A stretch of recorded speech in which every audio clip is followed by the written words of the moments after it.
Hi guys, good morning. Welcome back to my YouTube channel. So ಇವತ್ತು ಬಂದು ಒಂದು ರೈಡ್ಗೆ ಹೋಗ್ತಾ ಇದ್ದೀವಿ. ಆ್ಯಂಡ್ ಸ್ಯಾಟರ್ಡೇ ಆಗಿದೆ. Almost morning 5:30 or 5:45. ಸೊ ನಾವೊಂದು ಲಾಂಗ್ ರೈಡ್ ಹೋಗ್ತಾ ಇದ್ದೀವಿ ಬೈಕಲ್ಲಿ. ಸೊ ಎಲ್ಲಿಗೆ ಅಂದರೆ ಚಾಮುಂಡಿ ಬೆಟ್ಟಕ್ಕೆ. ಸೊ ನೆಕ್ಸ್ಟ್ ಅಪ್ಡೇಟ್ಸು ನೆಕ್ಸ್ಟ್ ವೀಡಿಯೋದಲ್ಲಿ ಬರುತ್ತೆ, ವೆಯ್ಟ್ ಮಾಡಿ. ಗೈಸ್ ಆಗಲೇ ಹೇಳ್ದಂಗೆ ನಾವು ಮೈಸೂರು ಹೋಗ್ತಾ ಇರೋದು. ಸೊ ಮೈಸೂರು ಹೋಗ್ಬಿಟ್ಟು ಚಾಮುಂಡಿ ಬೆಟ್ಟ ಹೋಗ್ತೀವಿ. Solo ride first experience, long drive ಹೇಗಿರುತ್ತೋ ನನಗೂ ಗೊತ್ತಿಲ್ಲ. ಸೊ ನಿಮಗೂ ತೋರಿಸ್ತೀನಿ ಯಾವ ರೂಟಲ್ಲಿ ಹೋಗ್ತೀನಿ, ಹೇಗೆ ಹೋಗ್ತೀನಿ, ಆ್ಯಂಡ್ ಆನ್ ದಿ ವೇ ಯಾವ್ಯಾವ್ದು ಇನ್ಫಾರ್ಮೇಷನ್ ನನಗೆ ಗೊತ್ತಿರುತ್ತೋ ಅದು ಹೇಳ್ತೀನಿ. ಯಾವ ಊರ ಬಗ್ಗೆ ಆಗಿರ್ಬೋದು ಅಥವಾ ಏನೋ ಇನ್ಫಾರ್ಮೇಷನ್ ಇದ್ದರೆ ನಾನು ಹೇಳ್ತೀನಿ. ಸೊ ಯಾವ್ದಾದ್ರು ವಿಷಯಗಳು ಮಿಸ್ ಆಗಿದ್ದರೆ ಕಮೆಂಟ್ ಸೆಕ್ಷನ್ ನಿಮ್ಮದು ಬಂದು ಕಮೆಂಟ್ ಮಾಡ್ಬೋದು, ಕೆಲವು ಇನ್ಫಾರ್ಮೇಷನ್ನ ಹೇಳ್ಬೋದು. ಮಾರ್ನಿಂಗ್ ವೆದರ್ ಇತ್ತು ಸೂಪರ್ ಆಗಿದೆ, ಒಳ್ಳೆ ವೆದರು. ಸೊ ಮಾರ್ನಿಂಗ್ ರೈಡ್ ಮಾಡೋದಂದರೆ ಒಳ್ಳೆ ಮಜಾ ಇರುತ್ತೆ. ಸೊ ಮೈಸೂರು ಹೋಗ್ತಾ ಇರೋದ್ರಿಂದ ಆನ್ ದಿ ವೇ ಹೇಗಿರುತ್ತೆ ಆ್ಯಂಡ್ ಎಲ್ಲಿ ಬ್ರೇಕ್ಫಾಸ್ಟ್ ಮಾಡ್ತೀನಿ, ಎಲ್ಲೇ ಸ್ಟಾಪ್ ಕೊಡ್ತೀನಿ, ಸೊ ಯಾವ್ದಾದ್ರು ಒಳ್ಳೆ ಪ್ಲೇಸಸ್ ಇದ್ದರೆ ನಿಮಗೂ ವಿಸಿಟ್ ಮಾಡಿಸಿ ನಿಮಗೂ ತೋರಿಸ್ತೀನಿ. ಇದರಲ್ಲಿ ನಾವು ಮೇನ್ ರೋಡಿಗೆ ರೀಚ್ ಆಗಿದ್ದೀವಿ. ಸೊ ಇದು ಬಂದುಬಿಟ್ಟು ಬೆಂಗಳೂರು ಮೈಸೂರು ಹೈವೇ. ಸೊ ಇನ್ನೊಂದು 3 to 4 ಕಿಲೋಮೀಟರ್ ಹೋದರೆ ಹೈವೇ ಸಿಗತ್ತೆ. ಬಟ್ ಏನು ಮಾಡೋದು, ಬೈಕವರಿಗೆಲ್ಲ ಅಲೋವಿಲ್ಲ. ಎಲ್ಲಿ ಬಂದು ಎಲ್ಲಿ ತಿರುಗಿಸ್ತಿರೋ ಅಂತ ಗೊತ್ತಿಲ್ಲ. ಇಂಡಿಕೇಟರ್ ಇಲ್ಲ, ಕೈಯಲ್ಲಿ ಹಾಕೋದು ಬರ್ತಾ ಇರೋದು.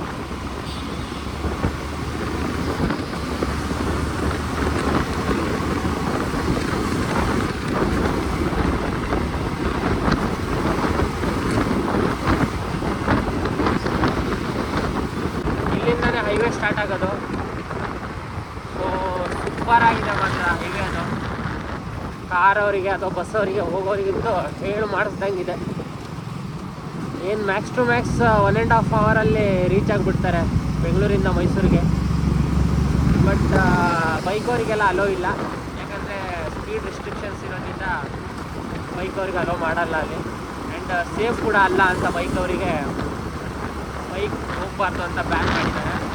ತಪ್ಪಿ ಯಾರು ಹೈವೇಗೆ ಹೋದರೆ ಪೊಲೀಸರ ಹತ್ರ ಸಿಕ್ಕಾಕೊಂಡ್ರೆ ಮಾತ್ರ ಒಳ್ಳೆ ಫೈನಾಗಿ ಕಳಿಸ್ತಾರೆ. ಗಾಡಿ ಸೀಸ್ ಮಾಡೋ ಪ್ರೋಗ್ರಾಮು ಇರುತ್ತೆ. ಯಾರು ಹೋಗೋಕ್ಕೆ ಹೋಗ್ಬೇಡಿ, ಏನಾಗ್ಬಿಡತ್ತೆ ನೋಡ್ಬಿಡೋಣ ಹೋಗ್ಬಿಡೋಣ ಅಂತ. ಮುಂಚೆ ಹೋಗಿದ್ವಿ ಗೈಸ್, ಯಾವಾಗ ಈ ಹೈವೇ ಆಗಿತ್ತು ಒನ್ ಟೈಮ್ ನಾನು ರೈಡ್ ಮಾಡಿದ್ದೆ ಈ ಹೈವೇ ಮೇಲೆ. ಒಳ್ಳೆ ರೈಡ್ ಮಾತ್ರ, ಆರಾಮಾಗಿ without traffic, without body pain, without ಸ್ಟ್ರೆಸ್ಸಿಂದ ಆರಾಮಾಗಿ ರೀಚ್ ಆಗಿದೆ. ಬಟ್ ಅದು ಯಾವಾಗ ಬ್ಯಾನ್ ಆಯಿತು ಅದಾದಮೇಲೆ ಹೋಗ್ಲೂ ಇಲ್ಲ. ಆ್ಯಂಡ್ ಈ ಕಡೆ ಈ ರೂಟಲ್ಲೂ ನಾನು ಯಾವತ್ತೂ ಮೈಸೂರು ಹೋಗಿಲ್ಲ ಬೈಕಲ್ಲಿ, ಫಸ್ಟ್ ಟೈಮ್ ಹೋಗ್ತಾ ಇರೋದು. ನೋಡೋಣ ರೋಡ್ ಹೇಗಿದೆ. ಕಾರಲ್ಲಿ ಹೋಗಿದ್ದೀನಿ ಸುಮಾರು ಸತಿ, ಅದು ಹೈವೇಲೇ ಹೋಗಿರೋದು. ಬಟ್ ಬೈಕಲ್ಲಿ ಇದೇ ಫಸ್ಟ್ ಹೋಗ್ತಾ ಇರೋದು, ಅದು ಈ ರೋಡಲ್ಲಿ. ಸೊ ಬೆಂಗಳೂರಿಂದ ಮೈಸೂರು ತನಕ ಈ ರೋಡ್ ಹೇಗಿದೆ ಗೊತ್ತಾಗತ್ತೆ. ಹೊಟ್ಟೆ ಹಚ್ತಾ ಇದೆ, ಅಂಗಡಿ ದುಡ್ಡು ಬಂದುಬಿಡ್ತು. ಸಿಟಿ ಸೊ ಹೊಟ್ಟೆ ಹಚ್ತಾ ಇದೆ. ಮುಂದೆ ಒಂದು ಹೋಟೆಲ್ ಇದೆ, ಅಲ್ಲಿ ಒಳ್ಳೆ ಟಿಫನ್ ಸಿಗುತ್ತೆ. ಒಳ್ಳೆ ಇಡ್ಲಿನ ಇಟ್ಕೊಂಡು ಜರ್ನಿ ಕಂಟಿನ್ಯೂ ಮಾಡಿ ತೋರಿಸ್ತೀನಿ. ಹೇಗಿದೆ ಒಳ್ಳೆ ಮುಂದೆ ಕಾಣಿಸ್ತಾ ಇದೆ ನೋಡಿ, ಬಟ್ಟೆ ಇಡ್ಲಿ ಕೊಟ್ಟು. ಸೊ ಚೆನ್ನಾಗಿದೆ ಈ ಹೋಟೆಲ್ ಕೂಡ.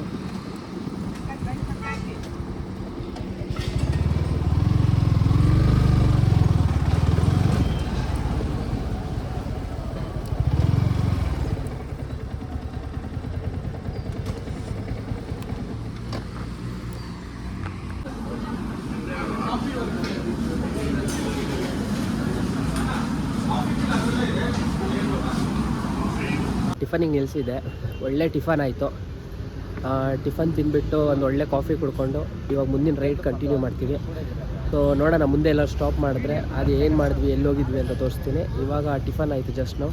ಸೊ ಇವಾಗ ಹೊರಡೋ ಟೈಮು, ಸಿಗೋಣ ಮುಂದಿನ ವೀಡಿಯೋದಲ್ಲಿ. ಒಳ್ಳೆ ಟಿಫನ್ ಮಾಡಿಕೊಂಡು ಮತ್ತೆ ರೈಡ್ನ ಸ್ಟಾರ್ಟ್ ಮಾಡಿದ್ದೀವಿ. ಆ್ಯಂಡ್ ಮುಂದೆ ಎಲ್ಲಿ ನಿಲ್ಲಿಸ್ತೀವಿ ಅಥವಾ ಯಾವ ಪ್ಲೇಸಿಗೆ ಹೋಗ್ತೀವಿ ಅದೆಲ್ಲ ವೀಡಿಯೋಸ್ ನಿಮಗೆ ಮುಂದೆ ಬರುತ್ತೆ, ಕಂಟಿನ್ಯೂ ಆಗುತ್ತೆ ಗೈಸ್. ಈ ರೋಡಲ್ಲಿ ಬಂದರೆ ಏನು ಗೊತ್ತಾ, ಒಳ್ಳೆ ಟಿಫನ್ಗಿಂತೂ ಮೋಸ ಇಲ್ಲ ಗೈಸ್. ಒಳ್ಳೆ ಹೋಟೆಲ್ಗಳಿದೆ, ಒಳ್ಳೆ ಬೆಳಗ್ಗೆ ಹೊತ್ತು ಒಳ್ಳೆ ಇಡ್ಲಿ ಆಗಿರ್ಬೋದು, ರೈಸ್ ಬಾತ್ ಆಗಿರ್ಬೋದು, ಅಥವಾ ಪೂರಿ ಆಗಿರ್ಬೋದು, ಒಳ್ಳೆ ಟಿಫನ್ಗೆ ಅವೈಲೇಬಲ್ ಇದಾವೆ ಇಲ್ಲಿ. ಅದು ಬೆಳಗ್ಗೆ ಮುಂಚೆ ರೈಡ್ ಮಾಡಬೇಕಾದ್ರೆ ಅದೇ ತಲೆನೋವಾಗಿರುತ್ತೆ, ಎಲ್ಲಿ ಟಿಫನ್ ಮಾಡೋದು, ಎಲ್ಲಿ ನಿಲ್ಸೋದು ಅಂತ. ಬಟ್ ಇಲ್ಲಿ ಬೆಂಗಳೂರಿಂದ ಹೊರಟಿದ ತಕ್ಷಣ ನಿಯರ್ ಬೈ ಅಂದರೆ ಬಿಡದಿ ಹತ್ತತ್ರ ಬಂದ ತಕ್ಷಣವೇ ಒಳ್ಳೆ ಹೋಟೆಲ್ಗಳಿದೆ. ಬಿಡದಿ ಸ್ಟಾರ್ಟಿಂಗಿಂದ ಬಿಡದಿ ಎಕ್ಸಿಟ್ ಆಗೋ ತನಕನೂ ಒಳ್ಳೆ ಹೋಟೆಲ್ಗಳಿದೆ. ಒಳ್ಳೆ ಟಿಫನ್ ಮಾಡಿಕೊಂಡು ಒಳ್ಳೆ ರೈಡ್ ಮಾಡ್ಬೋದು.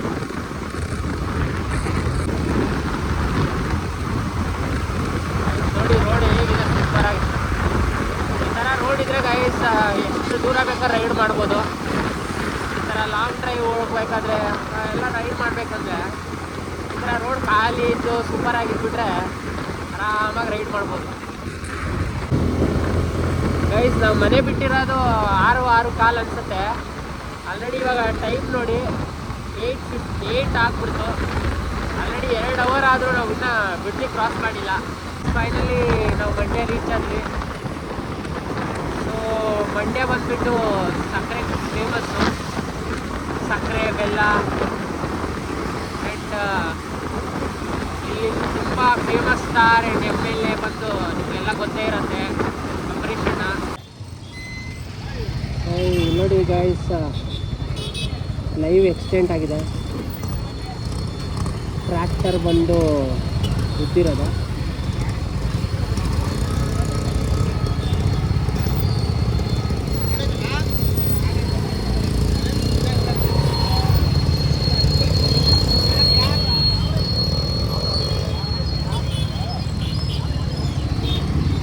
ಯಾರಿಗೇನು ಆಗಿಲ್ಲ, ಅಂಕಲ್ ಬಿದ್ದಿದ್ದಾರೆ. ನಾವಿವಾಗ ಮಂಡ್ಯದಿಂದ ಎಕ್ಸಿಟ್ ಆಗ್ತಾ ಇದ್ದೀವಿ. ಸೊ ಫುಲ್ ಟ್ರಾಫಿಕ್ಕು, ತುಂಬ ಗಾಡಿಗಳಿತ್ತು, ಅದಕ್ಕೆ ವೀಡಿಯೋ ಮಾಡೋಕ್ಕೆ ಹೋಗಲಿಲ್ಲ. ಬಟ್ ರೋಡ್ ತುಂಬ ಚೆನ್ನಾಗಿದೆ ಗೈಸ್ ಮಂಡ್ಯದಲ್ಲಿ. ಇದೇನು ನೋಡ್ತಾ ಇದ್ದೀರಾ, ಮೇನ್ ಸಿಟಿಯಲ್ಲೇ ಇರೋದು. ರೋಡ್ ತುಂಬ ನೀಟಾಗಿದೆ. ಆ್ಯಂಡ್ ಟ್ರಾಫಿಕ್ಕು ಹಾಗೇ ಇದೆ, ಗಾಡಿಗಳು ಜಾಸ್ತಿ ಓಡಾಡ್ತಾ ಇದ್ದಾವೆ. ಬಟ್ ಆದರೂ ರೋಡ್ನ ನೀಟಾಗಿ ಇಟ್ಕೊಂಡಿದ್ದಾರೆ ಗೈಸ್. ಏನೇ ಹೇಳಿ, ಊರು ಅಂದಮೇಲೆ ರೋಡ್ಗಳು ನೀಟಾಗಿರಬೇಕು, ಚೆನ್ನಾಗಿ ಕಾಣುತ್ತೆ ಅವಾಗ. ಸೊ ಇವಾಗ ಮಳೆಗಾಲ ಬೇರೆ ಹತ್ರ ಬರ್ತಾ ಇದೆ, ಆಲ್ರೆಡಿ ಸ್ಟಾರ್ಟ್ ಆಗಿದೆ. ರೋಡ್ಗಳೆಲ್ಲ ಕ್ಲೀನಾಗಿ ನೀಟಾಗಿದ್ದರೆ ಎಷ್ಟೇ ಮಳೆ ಬಂದರೂ ಏನೂ ಆಗೋಲ್ಲ.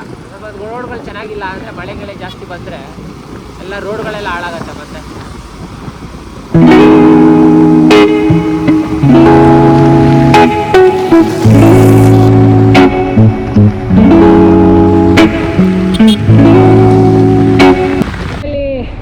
ನಾವು ಮೈಸೂರಿಗೆ ರೀಚ್ ಆಗಿಬಿಟ್ವಿ. ಸೊ ಇದೇನು ಸಿಗ್ನಲ್ ಕಾಣಿಸ್ತಾ ಇದೆ, ಇದು ಮೈಸೂರು ಎಂಟ್ರಿ ಅಂತ. ಸೊ ಈ ಸಿಗ್ನಲ್ ತುಂಬ ದೊಡ್ಡದಾಗಿರುತ್ತೆ ಸ್ವಲ್ಪ. ಆ್ಯಂಡ್ ಏನೋ ಕನ್ಸ್ಟ್ರಕ್ಷನ್ ಕೂಡ ಆಗ್ತಾ ಇದೆ ಸೈಡಲ್ಲಿ. ಆ್ಯಂಡ್ ಇವತ್ತು ಕೂಡ ವೆಹಿಕಲ್ ಜಾಸ್ತಿ ಇರುತ್ತೆ, ಯಾಕಂದರೆ ನಾವು ಬಂದಿರೋದು ವೀಕೆಂಡು. ಸೊ ಆಲ್ರೆಡಿ ತುಂಬ ವೆಹಿಕಲ್ಗಳಿದೆ ಇಲ್ಲಿ. ಮೈಸೂರನ್ನ ಕ್ಲೀನ್ ಸಿಟಿ ಅನ್ನೋದಕ್ಕೆ ಕಾರಣ ಏನು ಹೇಳಿ, ನೀವು ನೋಡ್ತಾ ಇದ್ದೀರ ಗೊತ್ತಾ ಎದುರುಗಡೆ ರೋಡ್ಗಳು ಎಷ್ಟು ನೀಟ್ ಆ್ಯಂಡ್ ಕ್ಲೀನ್ ಆಗಿದೆ ಗೈಸ್. ನೋಡಿದ್ರೇ ಖುಷಿ ಆಗುತ್ತೆ. ಹಾಂ, ಇಷ್ಟೊಂದು ಕ್ಲೀನಾಗಿರುತ್ತೆ ರೋಡ್ಗಳು ಅನ್ನೋದು ಬೇರೆ ದೇಶದಲ್ಲಿ ನೋಡೋಕ್ಕೆ ಸಾಧ್ಯ ಅಷ್ಟೇ. ನಾವು ನಮ್ಮ ಕರ್ನಾಟಕದಲ್ಲಿ, ಅದು ಮೈಸೂರಲ್ಲಿ ನಾವು ನೋಡ್ತಿದ್ದೀವಿ ಅಂದರೆ ಖುಷಿ ಆಗುತ್ತೆ ಗೈಸ್. ಆಲ್ರೆಡಿ ನಾವು ಬೆಟ್ಟ ಹತ್ತಕ್ಕೆ ಸ್ಟಾರ್ಟ್ ಮಾಡಿದ್ವಿ. ಇದು ಎಂಟ್ರೆನ್ಸು ಮೇಯ್ನು.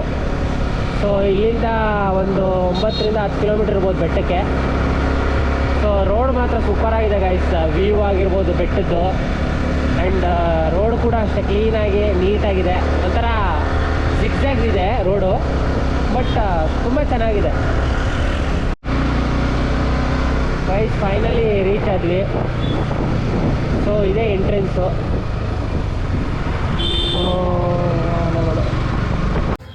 ಗೈಸ್ ಫೈನಲಿ ನಾವು ಚಾಮುಂಡಿ ಬೆಟ್ಟಕ್ಕೆ ರೀಚ್ ಆಗಿದ್ದೀವಿ. ನಾವಿವಾಗ ಪಾರ್ಕಿಂಗಲ್ಲಿದ್ದೀವಿ, ಗಾಡಿನ ಪಾರ್ಕ್ ಮಾಡಿಬಿಟ್ಟು ಇವಾಗ ಹೋಗ್ತಾ ಇದ್ದೀವಿ. ಸೊ ಮುಂದೆ ಹೇಗಿರುತ್ತೆ, ಎಷ್ಟು ರಶ್ ಇರುತ್ತೆ ಅಂತ ಹೇಳ್ತೀನಿ. ಪ್ರಾಬಬ್ಲಿ ಇಲ್ಲಿ ಕಮ್ಮಿ ಇರುತ್ತೆ. ಆ್ಯಂಡ್ ಟಿಕೆಟ್ಸ್ ಇರುತ್ತೆ, 100 ರೂಪಾಯಿ, 50 ರೂಪಾಯಿ, 200 ರೂಪಾಯಿ ಟಿಕೆಟ್ಸ್ ಇದೆ. ಸೊ ಟಿಕೆಟ್ಸ್ ತೊಗೊಂಡೋದ್ರೆ ಬೇಗ ದರ್ಶನ ಆಗುತ್ತೆ. ಸೊ ನಾವು ಇವಾಗ ಟಿಕೆಟ್ಸ್ ತೊಗೊಂಡು ಹೋಗಬೇಕು, ಇಲ್ಲಾಂದರೆ ಲೇಟ್ ಆಗಿಬಿಡುತ್ತೆ. ನೋಡೋಣ ಎಷ್ಟೊತ್ತಾಗತ್ತೆ. ಆ್ಯಂಡ್ ಇದು ಬಂದು ಪಾರ್ಕಿಂಗ್. ಸೊ ಇಲ್ಲಿ ಫುಲ್ ಪಾರ್ಕಿಂಗ್ ಪ್ಲೇಸ್ ಇದೆ. ಇದು ಬಂದುಬಿಟ್ಟು 200 ರುಪೀಸ್ ಗೇಟ್ 1. ಸೊ ಇಲ್ಲಿ ನಿಮಗೆ 200 ರುಪೀಸ್ ಟಿಕೆಟ್ ತೊಗೊಂಡ್ರೆ ಇಲ್ಲಿ ಎಂಟ್ರೆನ್ಸ್ ಇರೋದು. ಸೊ ಇಲ್ಲೊಂದು 2-3 ಸಾಲಿದೆ, ಅಲ್ಲೆಲ್ಲ ಮುಗಿಸ್ಕೊಬಂದ್ಮೇಲೆ ಇಲ್ಲಿ ಒಳಗಡೆ ಹೋಗೋಕ್ಕಾಗತ್ತೆ. ಸೊ ಇಲ್ಲಿ ಬಂದುಬಿಟ್ಟು 1000 ರುಪೀಸ್ ಇದು. ಸೊ 1000 ರುಪೀಸ್ ಟಿಕೆಟ್ ತೊಗೊಂಡ್ರೆ ಡೈರೆಕ್ಟ್ ಎಂಟ್ರಿ ಇರುತ್ತೆ. ಇದು ಬಂದುಬಿಟ್ಟು ಟಿಕೆಟ್ ಕೌಂಟರು. ಇಲ್ಲಿ ಟಿಕೆಟ್ ಕೌಂಟರ್ ಇರುತ್ತೆ. ಸೊ ನೀವು ಇಲ್ಲಿ ಬಂದು ಟಿಕೆಟ್ ತೊಗೊಂಡ್ರೆ ನಿಮಗೆ ಒಳಗೆ ಹೋಗೋಕ್ಕೆ ಆರಾಮಾಗಿ ಹೋಗ್ಬೋದು.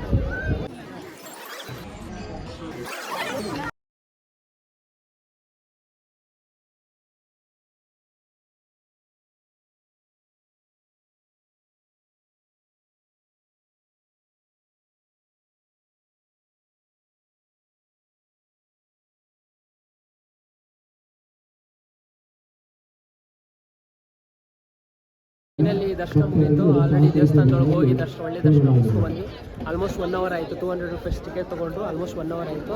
ಇದು ಎಂಟ್ರೆನ್ಸ್ ನೋಡ್ಕೊಂಬಿಡಿ. ಸೊ ಇದು ಎಂಟ್ರೆನ್ಸು.